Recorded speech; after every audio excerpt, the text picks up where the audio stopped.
माँ तू सबसे प्यारी है, माँ तू जग में न्यारी है। माँ तू सबसे प्यारी है, माँ तू जग में न्यारी है। हालेलुया, हालेलुया। प्रभु की स्तुति हो, प्रभु की स्तुति हो, प्रभु की महिमा हो, प्रभु की महिमा हो, प्रभु की आराधना हो। प्रभु की आराधना हो। हालेलुया, हालेलुया, हालेलुया, हालेलुया, हालेलुया, हालेलुया, हालेलुया। हालेलुया। प्रभु यीशु मसीह एक बार एकांत में प्रार्थना कर रहा था, शिष्यों से थोड़े दूर हट करके। शिष्य लोगों ने देखा ईसा मसीह एकाग्र होकर के पिता से प्रार्थना कर रहा है। जब ईसा मसीह प्रार्थना से लौट करके आया, शिष्यों ने ईसा मसीह से आग्रह किया, प्रभु हमें भी प्रार्थना करना सिखाइए। शिष्य लोगों ने ईसा मसीह में 3 वर्षों तक उनके साथ चल करके नाना प्रकार के चमत्कार देखा। पानी को अंगूरी में बदला, रोटी के चमत्कार दिखाया, रोगियों को चंगा दिया, लेंगड़ों को चलाया, मुर्दों को जिलाया। शिष्य लोगों ने ईसा मसीह में ये चमत्कार दिखाने का, चमत्कार करने की शक्ति को देखा और शिष्य लोगों को समझ में आया ईसा मसीह ये सब कुछ किया प्रार्थना के द्वारा। क्योंकि ईसा मसीह कोई भी कार्य करते हैं उसे पूर्व में सबसे पहले प्रार्थना किया। हर कार्य समाप्त होने के बाद धन्यवाद अर्पित करते हुए उन्होंने प्रार्थना किया। इसलिए शिष्य लोगों ने ईसा मसीह से आग्रह किया, प्रभु हमें भी प्रार्थना करना सिखाइए। प्रभु से ये आग्रह नहीं किया, प्रभु हमें भी चमत्कार दिखाने का वो रीति थोड़ा सिखाइए, या पानी को अंगूरी में कैसे बदलना है ये हमें भी थोड़ा सिखाइए, हम आपका शिष्य है। रोगियों पर हम भी हाथ रखें, वो भी चंगाई प्राप्त करें, ये तरीके हमें सिखाइए। कोई भी शिष्य ईसा मसीह से ये नहीं मांगा, लेकिन मांगा प्रभु हमें प्रार्थना करना सिखाइए। लूकस के सुसमाचार अध्याय 11 वाक्य 2 से आगे हम लोग ये पढ़ते हैं, ईसा मसीह ने प्रार्थना करना सिखाया। ईसा मसीह स्वयं प्रार्थना करते थे। यदि हम लोग लूकस के सुसमाचार उसके अध्याय 4 को पढ़ेंगे, लूकस का सुसमाचार उसके अध्याय 4 वाक्य 42, लूक चैप्टर 4 वर्स 42, वहां पर लिखा हुआ है, ईसा प्रातः काल घर से निकलकर किसी एकांत स्थान में चले गए। किस लिए? एकांत में बैठ करके प्रार्थना करने के लिए। भोर फटने के पहले हम लोग मार्कुस का सुसमाचार उसके अध्याय 1 वाक्य 35 में पढ़ते हैं, भोर फटने से पहले प्रभु घर से निकला और एकांत स्थान में जाकर के वे प्रार्थना करने लगे। हम लोग लूकस के सुसमाचार उसके अध्याय 6 वाक्य 12 में पढ़ते हैं, उन दिनों ईसा प्रार्थना करने के लिए एक पहाड़ी पर चढ़े और वे रात भर ईश्वर के प्रार्थना में लीन रहे। पूरी रात्रि भर ईसा मसीह प्रार्थना में लीन रहे। ये हम लोगों को पढ़ने के लिए मिलते हैं। ईसा मसीह अपने प्रार्थना का इस प्रकार उदाहरण शिष्य लोगों के सामने दिया। हर कार्य करने के पूर्व में उन्होंने प्रार्थना किया, प्रार्थना करने के बाद कार्य कर करके दिखाया। हर कार्य समाप्त होने के बाद ईसा मसीह ने प्रार्थना किया। इसके बाद शिष्यों से कहा, तुम लोग भी नित्य निरंतर प्रार्थना करना है। हालेलुया, हालेलुया, हालेलुया, हालेलुया। हम लोग इब्रानियों का पत्र उसके अध्याय 5 वाक्य 7 में पढ़ते हैं, हिब्रूज चैप्टर 5 वर्स 7 में पढ़ते हैं, ईसा मसीह ने इस पृथ्वी पर रहते समय पुकार पुकार कर और आंसू बहाकर ईश्वर से जो उन्हें मृत्यु से बचा सकता था, प्रार्थना और अनुनय विनय की। ईसा मसीह इस पृथ्वी में रहते वक्त कैसे प्रार्थना किया? पुकार पुकार करके, चिल्ला चिल्ला करके और आंसू बहा करके प्रार्थना किया। हम लोगों में कितने लोग इस प्रकार हृदय से प्रार्थना करते हैं, चिल्ला चिल्ला करके, रो रो करके अनुनय विनय करते हैं। हम लोग प्रार्थना नहीं करते। याकूब लिखते हैं, आप लोग नहीं मांगता इसलिए आप लोगों को नहीं मिलते हैं। यदि मांग भी रहा है, आप इस संसार के जो भोग विलास के लिए जो सामान चाहिए, पैसा चाहिए, धन चाहिए, इसी को आप लोग मांगते हैं। जो मांगना चाहिए वो नहीं मांगते हैं। लूकस के सुसमाचार उसके अध्याय 11 वाक्य 13 में लिखा है, मेरे स्वर्गीय पिता मांगने वालों को पवित्र आत्मा क्यों नहीं देगा। उसी प्रकार योहन का सुसमाचार अध्याय 16 वाक्य 24 में, जॉन चैप्टर 16 वर्स 24 में प्रभु कहते हैं, अब तक तुम मेरे नाम लेकर के कुछ भी नहीं मांगा जिससे तुम्हारा आनंद परिपूर्ण हो जाए। हमारा आनंद परिपूर्ण होने वाली बात ईसा मसीह के नाम लेकर के हमें मांगो करके प्रभु कहते हैं। अब तक कभी मांगा नहीं है। क्या मांगना है? क्या एक सुंदर घर के लिए प्रार्थना करना, या पैसे के लिए प्रार्थना करना? क्या पैसा या घर या गाड़ी हमें परिपूर्ण आनंद देगा? ईसा मसीह यहां पर भी हमसे यही आग्रह करते हैं, हमें पवित्र आत्मा के लिए प्रार्थना करना, ताकि यदि हम पवित्र आत्मा से भर जाएगा, हमारा आनंद परिपूर्ण हो सकता है, हम संतृप्त हो सकता है। तो प्रभु हमसे आग्रह करते हैं, हम लोगों को प्रार्थना करना है। हर व्यक्ति के जीवन में कम से कम 3 प्रकार का प्रार्थना होनी चाहिए। सबसे पहले व्यक्तिगत प्रार्थना, जैसे मत्ती के सुसमाचार अध्याय 6 में प्रभु कहते हैं, जब तुम प्रार्थना करते हैं एक कमरे में प्रवेश करो, उसका द्वार को बंद करो, इसके बाद अकेला में रह करके तुम उस स्वर्गीय पिता से प्रार्थना करो, वो आपकी प्रार्थना को सुनेगा, उत्तर देगा करके। इससे कहते हैं व्यक्तिगत प्रार्थना, पर्सनल प्रेयर। हम अकेला बैठ करके कुछ समय प्रार्थना में, मनन चिंतन में व्यतीत करना, ये कार्य हो सकता है आप लोग काम करते करते भी कर सकता है। झाड़ू मार मार करके आप लोग ये प्रार्थना कर सकता है, प्रभु झाड़ू मारते हुए मैं इस कचरा को यहां से निकाल करके इस जगह को शुद्ध कर रहा हूं, साफ कर रहा हूं। उसी प्रकार मेरे अंदर जितना भी कचरा है प्रभु तू निकाल दीजिए। बहुत ही सुंदर प्रार्थना है। रोटी बनाने वाला रोटी के लिए आटा गूंथते गूंथते ये बोल सकता है, प्रभु यह तो गेहूं का दाना था, इसे चक्की में पिसाया गया और आटा बन गया, इस आटा में पानी नमक सब डाल करके इसको मैं गूंद रहा हूं। उसी प्रकार प्रभु मुझे भी तू तोड़ डाल, मुझे भी तोड़ डाल, मेरे अहंकार को, मेरे घमंड को, मेरे नफरत की जिंदगी को तू तोड़ डाल। मेरे अंदर जो बुराइयां हैं, घृणा है, उसको तोड़ डाल। मुझे भी इस प्रकार एक नया रूप दे दो। इसके बाद हम लोग क्या करते हैं, उस आटे को गूंद गूंद करके इसके बाद छोटे छोटे गोले बनाता है। प्रभु से बोलना, प्रभु जिस प्रकार मैं इसको गोले बनाता हूं उसी प्रकार मुझे भी एक नया रूप दीजिए। जो कोई मसीह में आता है, प्रार्थना में आता है, एक नया व्यक्ति बन जाता है, इसलिए उस आटे को एक नया रूप दे रहा है।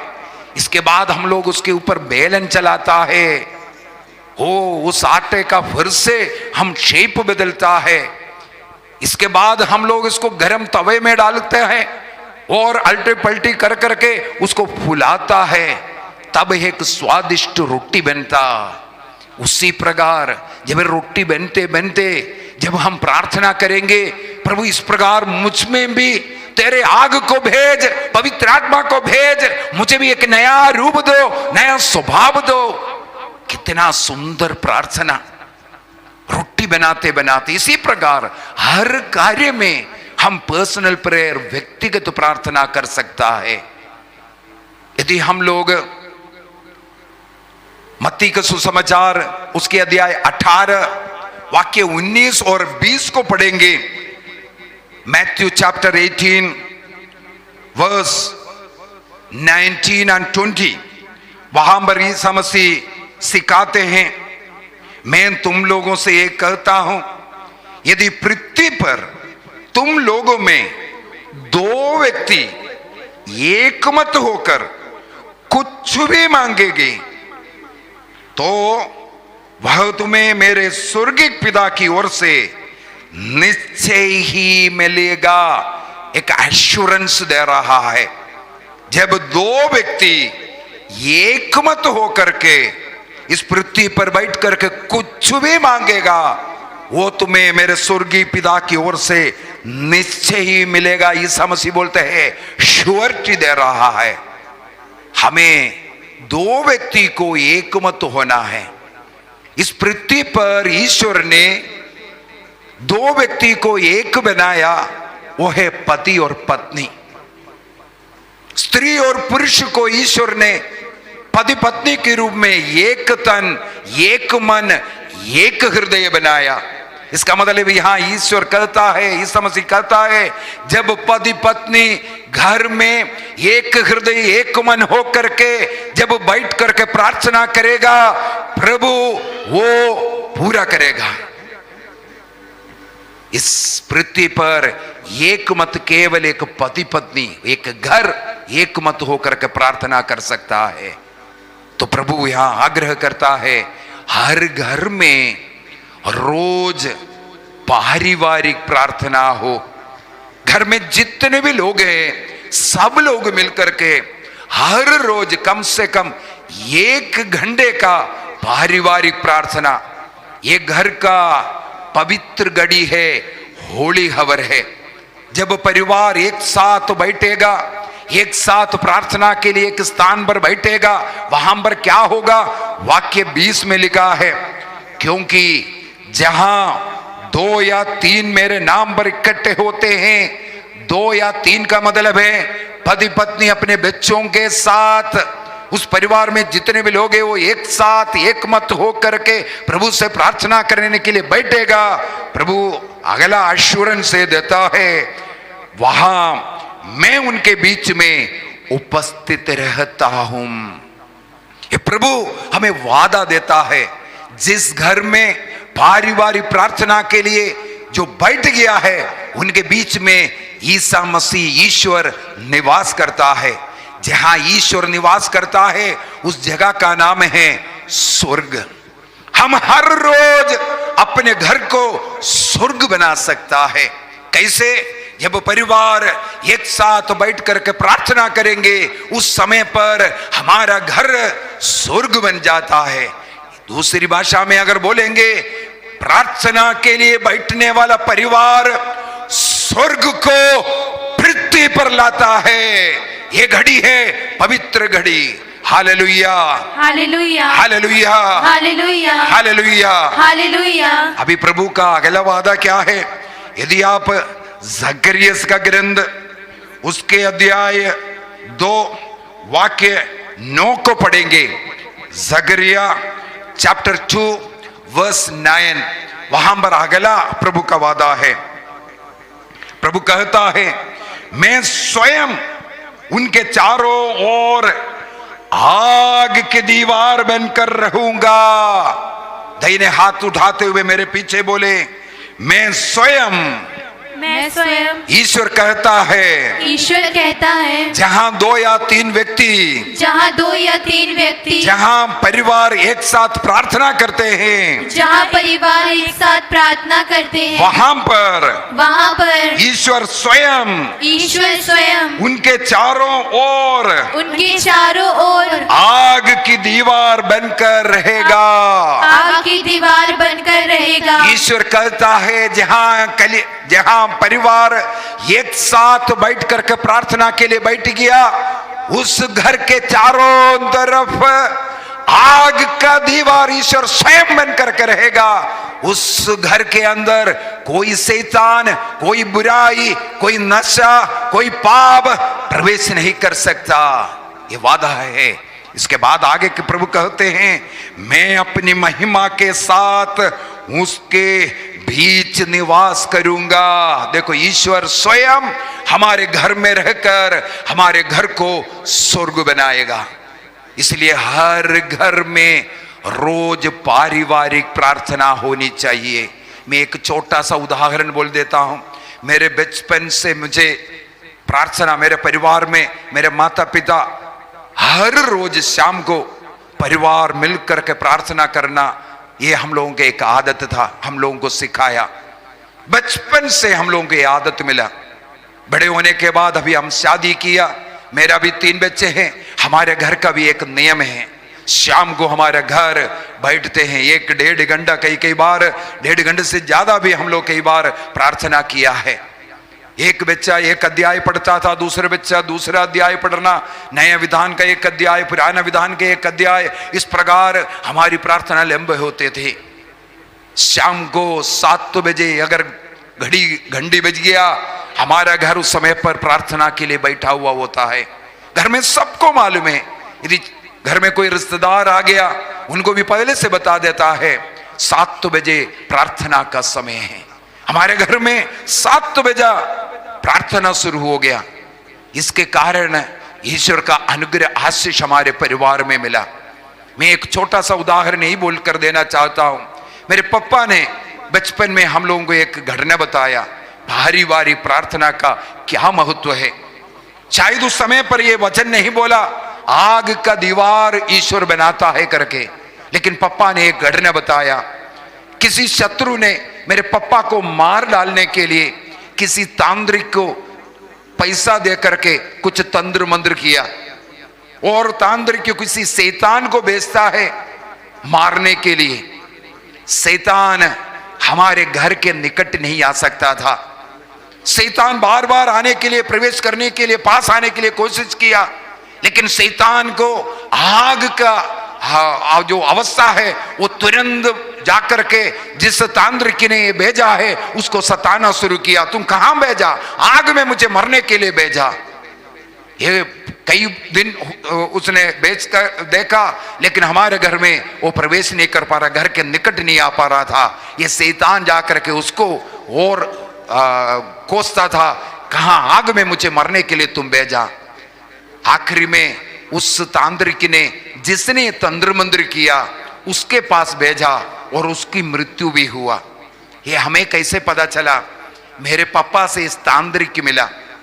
तांत्रिक मिलकर के पूछा, आप कौन सा तंत्र करके रखा हुआ है?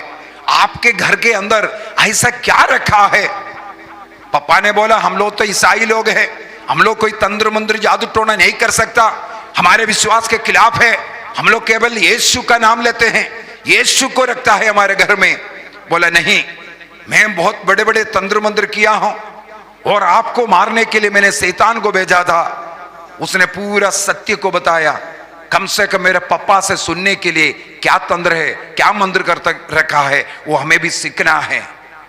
पापा ने बोला, नहीं, हमारा घर रोज पारिवारिक प्रार्थना करता है। मेरा घर प्रार्थना का घर है, दारू का अड्डा नहीं, जुआ खेलने वाला जगह नहीं, बाजार नहीं जहां गालियां चलता है। मेरा घर प्रार्थना का घर है, इसलिए कोई शैतान मेरे घर में नहीं आ सकता। हमारे बाइबल में लिखा हुआ है, सक्रियस का ग्रंथ 2:9 में लिखा है, घर के चारों तरफ आग का दीवार बन जाता है। हालेलुया, हालेलुया, हालेलुया, हालेलुया। इसलिए हम लोग बचपन से पारिवारिक प्रार्थना घर में, और आज भी हम लोग पारिवारिक प्रार्थना शाम के समय पर करना। मेरा आप लोगों से भी यही अनुरोध है। कई लोगों से मैं बातचीत करता हूं, प्रार्थना होता है कि नहीं घरों में जाते वक्त, या अन्य जो दोस्त लोग हैं उनसे भी यही आग्रह करता है और पूछता है कि आप लोगों के घर में पारिवारिक प्रार्थना होता है? कब होता है? इसका आनंद, इसका शक्ति मैं पहचानता हूं, इसलिए मैं बोल करके देता हूं। कई लोग बोलते हैं, ब्रदर जी शाम को टीवी में रोसरी चलता है, हम लोग उसके साथ रोसरी करता है। शाम को टीवी के अंदर प्रेज एंड वर्शिप चलता है, हम लोग स्तुति करता है, अर्थात टीवी खुला हुआ है, वहां प्रार्थना चल रहा है, कई प्रार्थना का चैनल चलता है वहां पर, यह गलत है। यदि सोच रहा है हम चैनल को देख करके, टीवी का उस प्रार्थना को देख करके प्रार्थना किया, यह पारिवारिक प्रार्थना नहीं। हाँ, आप उसके साथ प्रार्थना करो, आपको आशीष मिलेगा, अलग बात है, लेकिन आपके घर में पारिवारिक प्रार्थना होना जरूरी है। एक घंटा पारिवारिक प्रार्थना के लिए यदि आप नहीं दे सकते, आप अपने घर को संकट में डाल रहा है। संत पौलुस तसलिनियों को लिखते हुए, तसलिनियों का पहला पत्र उसके अध्याय 5 वाक्य 16, 17, 18 के अंदर, तसलिनियों का पहला पत्र अध्याय 5 वाक्य 16 एवं 17, 18 में 3 वाक्यों में 3 बातें बोल करके दे रहा है। क्या बोला है? आप लोग हर समय प्रसन्न रहे। हर समय एक व्यक्ति प्रसन्न रहना है, उस व्यक्ति को आत्मा में रहना है, ईश्वर में रहना है।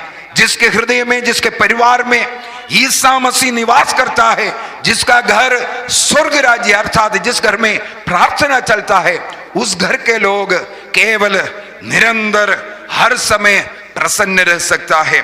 दूसरी बात 17वां वाक्य में वही लिखा है, आप निरंतर प्रार्थना करना है, केवल सुबह के समय पर या शाम के समय पर नहीं। यदि आपको सांस लेने का 1 मिनट में 30 बार सांस लेता है, 30 बार आप यीशु का नाम ले सकता है। जब हम सांस को अंदर लेते हैं, ये बोल करके लेता है, छोड़ते वक्त शू बोल करके छोड़ता है। इसका मतलब ईश्वर ने हमें श्वास दिया है, उसके अंदर भी यीशु नाम है। यदि आप उसको याद करते हुए, यीशु को याद करते हुए सांस लेंगे, ध्यान मनन में बैठेंगे, उसके अंदर भी आप यीशु नाम जपते रह सकता है। चलते फिरते काम करते नित्य निरंतर निरंतर हमेशा प्रार्थना प्रभु का नाम जपते रहना है।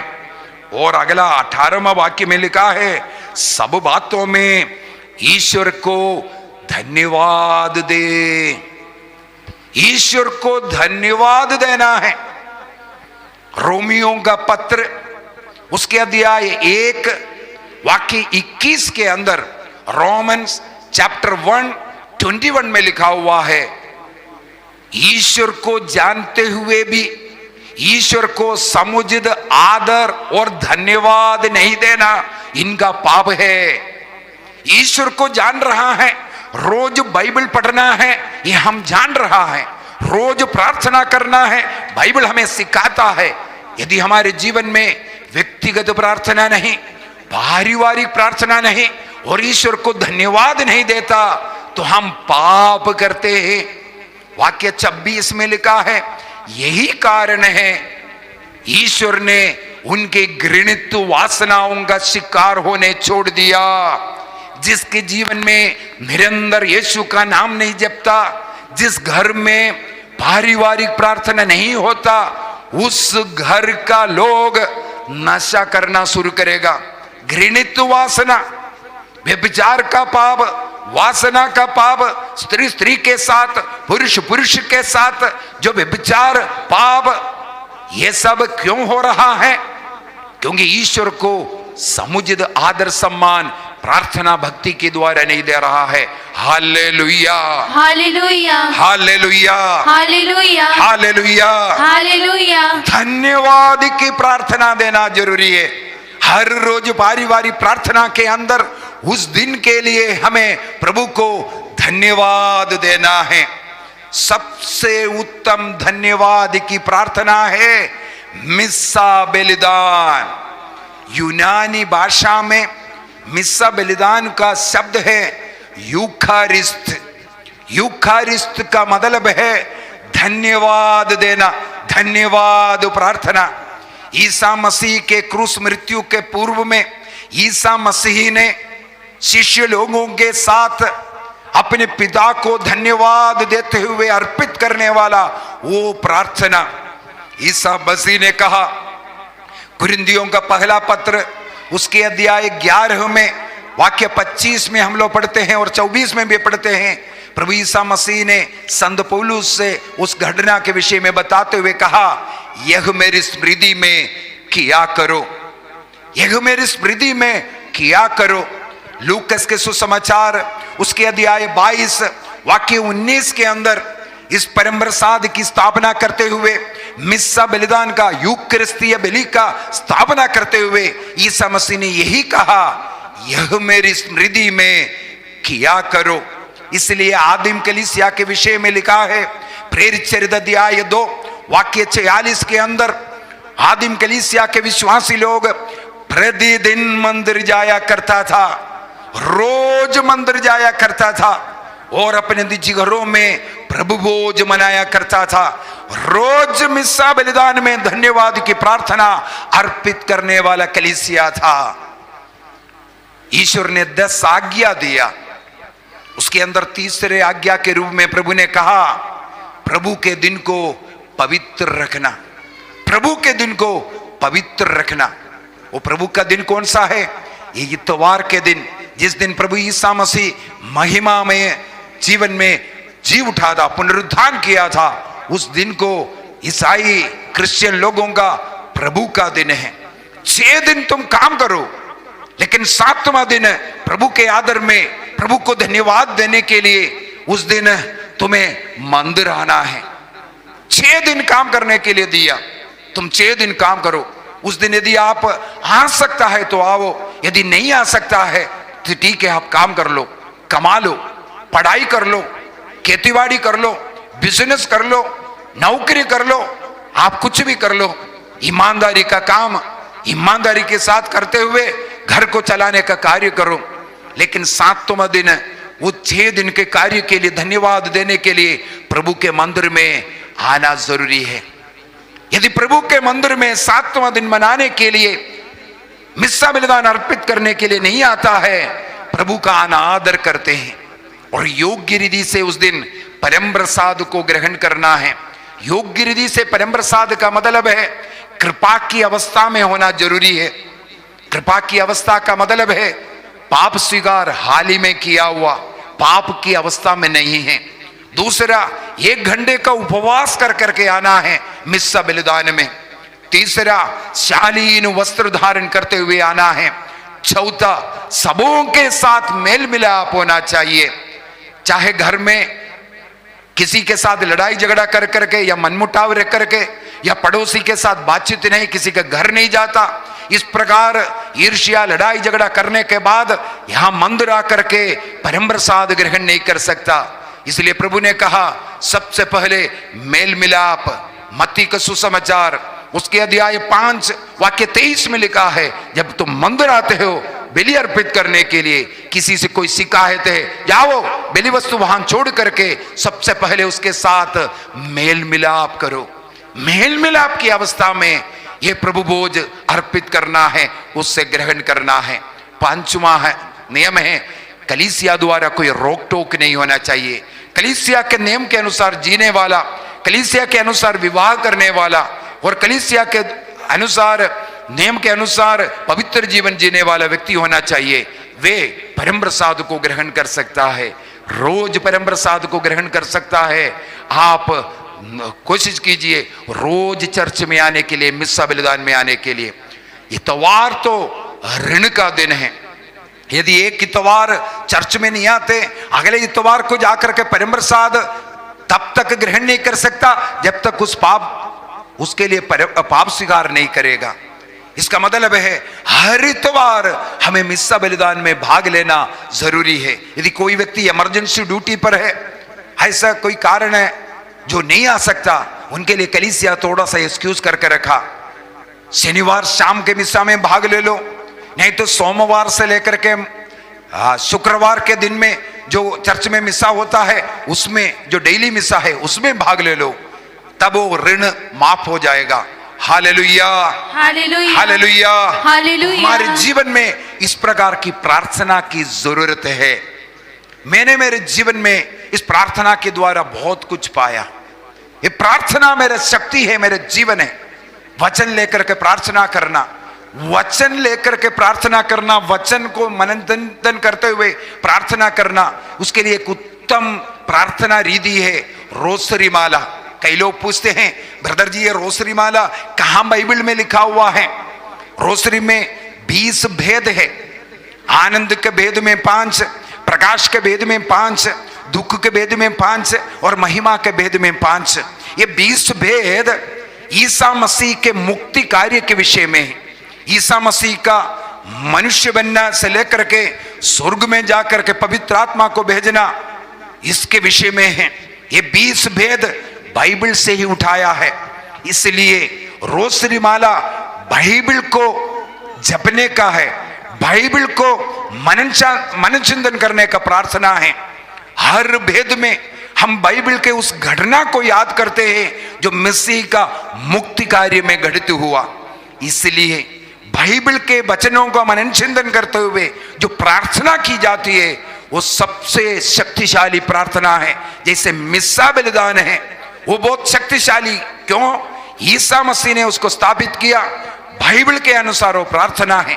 बाइबल की प्रार्थनाओं को उस प्रार्थना के अंदर बोला जाता है। उसी प्रकार रोसरी माला प्रार्थना भी बाइबल से निकाला हुआ है। बाइबल के वचनों पर मनन चिंतन करते हुए, और उसके अंदर चाहे क्रूस का चिन्ह हो या पिता पुत्र पवित्र आत्मा की महिमा करना, स्तुति विनती करना हो, या यह पिता हमारी प्रार्थना हो या प्रणामरिया प्रार्थना, सारे के सारे प्रार्थना बाइबल की प्रार्थना है। और बाइबल के उन 20 भेदों को, रहस्यों पर मनन चिंतन करने का प्रार्थना है। इसलिए वो शक्तिशाली प्रार्थना मेरे विचार में करीब 25 वर्ष पहले मैंने इसको निरंतर करना, 4 रोसरी को करने का सीखा और करना शुरू किया। एक और छोटा सा घटना में बोलना चाहूंगा। एक बार मेरा परिवार मिलकर के हम लोगों ने पारिवारिक प्रार्थना किया। पारिवारिक का प्रार्थना का अंत हम लोग एक रोसरी माला के द्वारा करते हैं। इस प्रकार रोसरी प्रार्थना करने के बाद हम लोग उस दिन सोने के लिए गए। आप लोग सोचेंगे क्या रात को सोने के टाइम पर? मेरे पत्नी है, एक नर्स है, वो अपने ड्यूटी समाप्त होकर के 9 बजे के बाद आते, 9:30 10 बजे आते। इसके बाद हम लोग प्रार्थना किया। प्रार्थना करने के बाद जब हम लोग सोने के लिए गया, मैं बिस्तर पर लेटते ही एकदम सो गया, लेटते ही सो गया, कोई और नहीं लेटा। उससे पहले प्रार्थना से उड़ करके मैं बिस्तर में गया, वहां पर सो गया। तुरंत में एक स्वप्न देख रहा है। क्या स्वप्न था? मैं प्रार्थना से उड़ करके टॉयलेट गया। हमारा टॉयलेट वहां पर उस घर में आंगन में था। दरवाजा खोल करके आंगन में जाना है, तब वहां पर टॉयलेट था। मैं इस प्रकार दरवाजा खोल करके आंगन में उतरते ही एक बहुत बड़ा सा भयानक भूत मेरे दोनों हाथों को आकर के पकड़ लिया, एकदम पकड़ लिया। इसके बाद मुझे उठा करके मारने का प्रयत्न कर रहा है, मुझे मार डालने का प्रयत्न। तुरंत मैं उसके साथ लड़ रहा हूं, ना गिरने का प्रयत्न कर रहा हूं। जितना भी हो उसके हाथ में मैं कुछ नहीं था। लेकिन तब मुझे याद आया मेरे गले में एक रोसरी माला पड़ा है। मैं उस माले को पकड़ने के लिए प्रयत्न किया, लेकिन उस राक्षस ने वो मेरे दोनों हाथों को एकदम पकड़ कर रखा हुआ है, मैं वो पकड़ नहीं पा रहा था। तब मेरे मन में एक प्रेरणा आया, तुम उसके हाथ में गिर जाओ। उसी समय पर मैंने क्या किया, आगे की तरह मैं उसके हाथों पर गिर गया और तुरंत मेरे हाथ में वो रोसरी माला का क्रूस आया। मैंने तुरंत उस क्रूस को उसके ओर पकड़ना शुरू किया मजबूती से। तब मुझे अनुभव हुआ उसका शक्ति जो मेरे दोनों हाथों को पकड़ करके मुझे उठा करके मारने के लिए कोशिश कर रहा था, उसका शक्ति क्षीण होता हुआ, कमजोर होता हुआ, और धीरे धीरे उसका हाथ कमजोर होकर के मेरे हाथ से छूट गया और धीरे धीरे वो दूर जाता हुआ एक बिंदु जैसे बन गया। मैंने प्रभु को धन्यवाद दिया, आज ये रोसरी मुझे बचाया बोल करके उस क्रूस को मैं चुंबन कर रहा था। उसी समय पर मैंने देखा उसी जगह से एक प्रकाश आता हुआ। मैंने ध्यान से देखने लगा तो मैंने देखा है तो प्रकाश बड़े होकर के आया मेरे सामने। माता मरियम के एक रूप, हंसते हुए, मुस्कुराते हुए। उसी समय पर दरवाजे को धक से मारने के एक आवाज में मैं जाग उठा। क्या हुआ था, मेरे बच्चे उस समय पर टॉयलेट जाकर के दरवाजा बंद करने का आवाज। मेरे पत्नी उस समय पर मच्छरदानी बांध रहा है। मैंने बोला मैंने एक स्वप्न देखा। पत्नी पूछने लगे आपने कब स्वप्न देखा, कहां सोया? मैंने बोला ऐसा ऐसा भयानक एक स्वप्न हुआ। ये मुझे एक चीज बता करके दे। मैं कई पुरोहितों से ये बात किया। बोला है ये रोसरी की शक्ति को आपको बता करके दिया। ये रोसरी माला जिस घर में जपेगा उस घर में शैतान का कोई आक्रमण नहीं आ सकता। शैतान के विरुद्ध लड़ने वाला एक शस्त्र है। मैं फौज में था।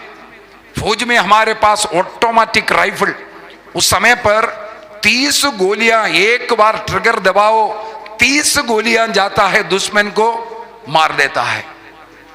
सबसे ज्यादा 30 गोली एक बार। आजकल मेरे विचार में और ज्यादा होगा। मेरे समय पर केवल 30 गोली का सबसे ज्यादा सबसे बड़ा वाला था। लेकिन हमारे हाथ में जो रोसरी माला माता मरियम के द्वारा दिया है वो 59 गोलियों का है। इस माला में 59 मोतियां, 59 गोलियां। इसके द्वारा हम शैतान पर वार करते हैं।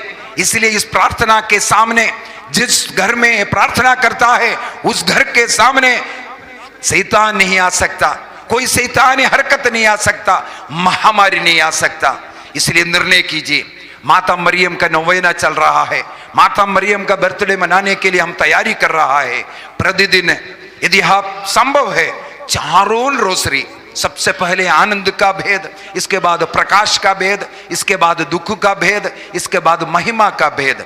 सुबह के समय सबसे अच्छा है आनंद का भेद, दोपहर के पहले प्रकाश का भेद, 2-3 बजे के समय पर दोपहर को दुख का भेद और शाम के समय पर महिमा का भेद। यदि ऐसा कर सकता है तो बहुत अच्छा।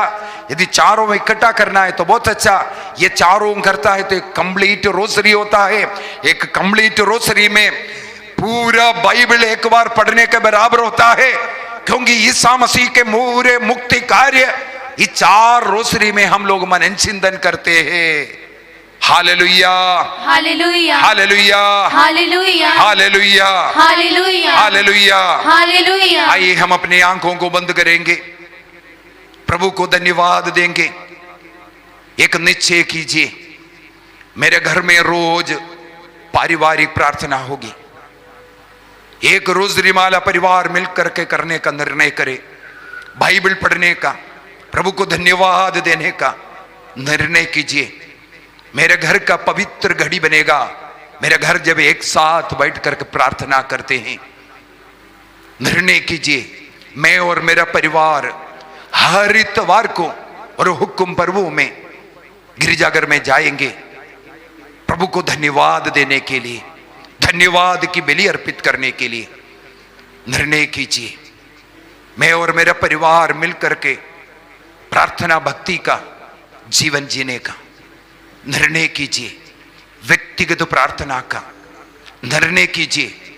हर रोज कम से कम एक अध्याय बाइबल का पढ़ने का, बाइबल को एक ओर से हम पढ़ करके जाएंगे। निर्णय कीजिए, निर्णय कीजिए, एक बार निर्णय कीजिए। बाइबल को एक ओर से हमें पढ़ करके कदम करना है। नया विधान से शुरू कर प्रकाशना ग्रंथ अध्याय 22 तक पढ़ेंगे। 2-3 बार पढ़ करके कदम कीजिए। इसके बाद पुराने विधान को पढ़ेंगे, पूरे बाइबल को जल्दी जल्दी पढ़ेंगे। निर्णय कीजिए, जहां बाइबल पढ़ता है ईश्वर रहता है, पवित्र आत्मा आता है। आंखों को बंद कर करके एक निर्णय कीजिए। परम प्रसाद में उपस्थित यीशु आप सबों को ये प्रेरणा दे, पारिवारिक प्रार्थना के लिए, व्यक्तिगत प्रार्थना के लिए और गिरजा में मिस्सा बलिदान में भाग लेने के लिए प्रभु आप लोगों को कृपा दे, आशीष दे।